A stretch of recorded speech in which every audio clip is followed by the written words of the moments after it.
বেশ কয়েকটা পাবদা মাছ কিনে নিয়ে এসেছি বাজার থেকে। সব কটা হবে না, যেহেতু তিনটে লোক আমরা বাড়িতে।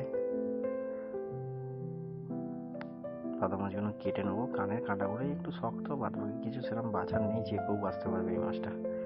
শুধু কানের পাশে কাঁটাগুলো আর একটু কানকোটা ফেলে দিতে হবে। কানকোট নাড়লেই পেটের ময়লাটা বেরিয়ে যায়। আর পাবদা মাছের পেটে খুব ডিম হয়। একটু বড় সাইজের পাবদা নিলে, একটা বড় সাইজের পাবদা, এগুলো ডিম আছে, পেটে ডিম ভর্তি। বেশি পেটটা টাপাটাপি করলে ডিমটা বেরিয়ে যাবে। তো কানকোটা এরকম টুক করে যারা মাছ বাঁচতে পারে না তারাও বেছে নিতে পারবেন, একটা কাঁচি হলেই যথেষ্ট। তো কানকোটা এরকম কেটে নিয়ে জাস্ট টান দিলেই পেট থেকে ময়লাগুলো বেরিয়ে যাবে। বাকি পেটের মধ্যে খালি ডিমটা রয়ে যাবে। তারপরে ফ্রেশ করে ধুয়ে নিলেই মিটে গেল। বেছে নেওয়া হয়ে গেছে সব কটা মাছ। ওই যে ডিম বেরিয়ে যাচ্ছে। এটা সর্ষে পাউডার, এটা পোস্ত, এটা বেটে দিতে বললাম পোস্তটা। আমি শিলনোড়া একদম চালাতে পারি না। বাকি রান্নাটা গিনেই করবে। নুন মাখাতে বললাম, মাছটা আমি বেছে দিয়েছি।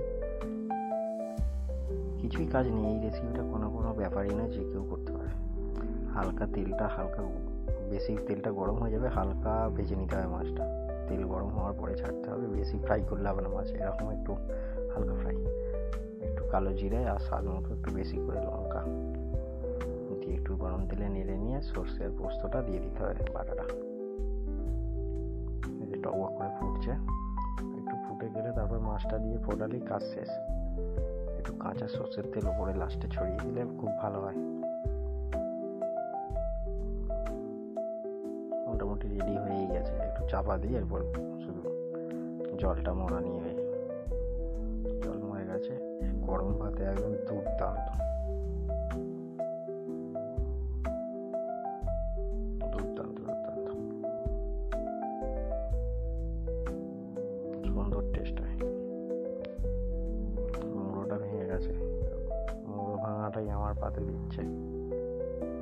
ঠিক আছে, চলবে।